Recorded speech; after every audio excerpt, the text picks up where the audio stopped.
Es un placer participar en ALICE, es un contexto especialmente interesante por distintas razones. Una de ellas es que ALICE en su propuesta compagina, digamos, distintas perspectivas, ¿no? Y en ese sentido es un lugar de intersecciones, de encuentro. Es decir, el amplio campo de la opinión pública, de la comunicación política en ALICE está bien representado. Es decir, porque es un campo, finalmente la opinión pública y la comunicación siempre fue un campo de diálogo, una intersección de distintas tradiciones y disciplinas. La sociología, la consultoría, las investigaciones sobre comunicación, el propio marketing.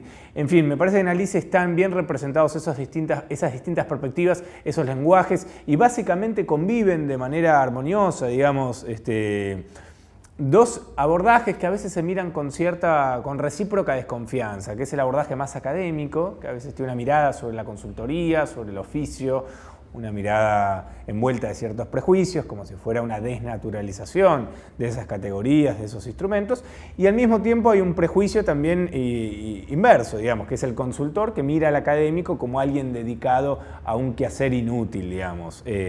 Bueno, en ALICE conviven y se enriquecen recíprocamente. Me parece que ese es uno de los rasgos que distingue a este congreso. Me ha tocado moderar una interesante mesa a la que llamamos un poco ampulosamente, pero emergentes comunicacionales de la Argentina reciente, y tiene que ver con compartir distintos casos, pequeños casos, historias mínimas, pero que en algún sentido alumbran procesos de cambio y transformaciones profundas, es decir, campañas locales, pero que iluminan la irrupción de nuevos lenguajes políticos, campañas de partidos, por ejemplo, de partidos de izquierda, que empiezan a incorporar instrumentos de comunicación política más modernos, ablandando ciertos prejuicios que tienen los partidos de izquierda, especialmente respecto a la incorporación de esta clase de instrumentos, a los cuales a veces percibe como una especie de banalización del programa ideológico. Bueno, esa clase de tensiones tradicionales entre política y marketing, entre política y comunicación, estuvieron bastante reflejadas en la mesa, que también contuvo o incluyó una exposición interesante de Belén Amadeo dedicada a un tema, me parece, central, que es el tratamiento que hacen los medios sobre las encuestas en contextos electorales. Así que hemos tenido una interesante mesa. Hay, te diría, dos preguntas recurrentes respecto al lugar de las encuestas en contextos electorales. Hay una pregunta, me parece, que empobrece el debate, que es que las encuestas fallan, digamos, ¿no? Las encuestas fallan, hay cierta histeria, las encuestas fallan. Y en general hay un abordaje televisivo de esos errores, asumiendo que esos errores existen y que se van generalizando y que efectivamente desafían a la industria.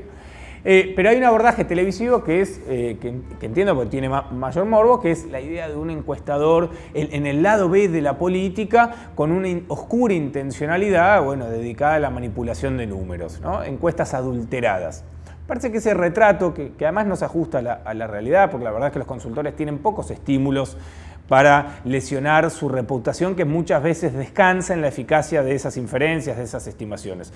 Entonces, es decir, en cualquier campo la mentira puede estar presente, pero digamos no es el núcleo de ese problema. El núcleo tiene que ver con transformaciones que desafían a viejos instrumentos, es decir, cualquier campo por definición es inercial, arisco al cambio. Me parece que ALICE es también una invitación al cambio, y por ejemplo en el campo que domino,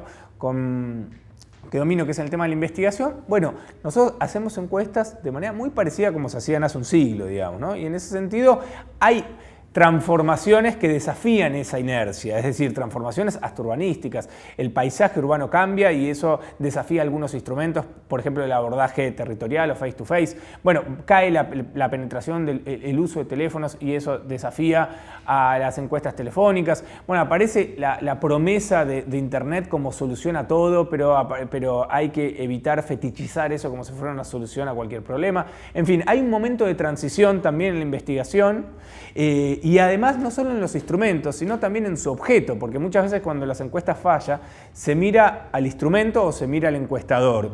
Y lo que se descuida es un tercer elemento, es decir, cuando falla la relación entre el mapa y el territorio, puede haber también un problema en el territorio, es decir, el comportamiento electoral, el objeto de nuestros estudios. El comportamiento electoral, el voto, se ha transformado, es un voto cada vez más líquido, cada vez más difícil de predecir, y me parece que eso está ausente en los debates y seguramente en ALICE haya espacio para discutir discutir esos aspectos. Me parece que la idea de cambio cultural es clave y debiera estar presente cuando discutimos el desempeño de las encuestas, cuando discutimos la arquitectura de las campañas, porque cambio cultural, que digamos que sería una clave, un significante que alude a un conjunto de transformaciones y que impactan en distintos ámbitos, impactan en la manera, en la dieta mediática de los ciudadanos, en su manera de interactuar con los medios, en su manera de interactuar con la política. Es decir, hay transformaciones culturales donde se van configurando una nueva constelación de valores y esos valores tienen que ser estudiados. Es decir,